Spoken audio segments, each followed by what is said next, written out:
אני באמת יודע את כל התמונה לפני שאני משקיע. כדי לעשות השקעה נבונה, זה צריך להיות, בעצם יש 3 פרמטרים עיקריים. הפרמטר הראשון זה באמת העסקה הנכונה, להבין שזו העסקה הנכונה לך, בהתאם למי אתה, וכמו מה שדיברנו. זה צריך להיות התהליך הנכון, התהליך צריך להיות באמת תהליך מובנה וסדור ושמשקף לך, ואתה יודע, זה צריך לקנות מהחברה הנכונה. שהחברה הנכונה גם צריכה לפצח ולהביא לך את העסקה שמתאימה לך ולגלות לך את כל הסיפור הזה, וגם לנהל לך את הפרויקט הלכה למעשה, מישהו שהוא ביצועיסט. אז אני אומר, לשאלתך, צריך לעבוד עם מישהו שיודע להראות לך את כל המספרים, יודע גם לתקף מאיפה הוא הביא את הנחות העבודה שלו.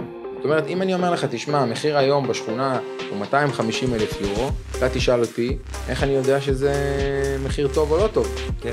זה משהו שהיום אנחנו רואים אצל הרבה ישראלים, אני לא יודע אם אתה מכיר את השווקים הקרובים יותר פה, שמתמחים בעיקר בישראלים, כי המקומיים אין להם אימון, אין להם אולי יכולות כלכליות, והם מוכרים לישראלים במחירים גבוהים, כי הם לא מבינים. זה שוק שישראלי מוכר לישראלי. נכון. כי המחירים היום גם ככה גבוהים, ואין מימון.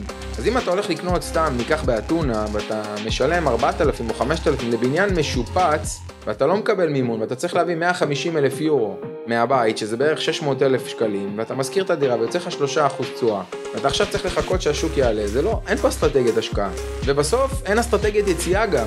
נכון. כי אחד הדברים שאנשים כל הזמן, אף פעם לא חושבים איך נכנסים לעסקה ולא איך הם יוצאים מהעסקה.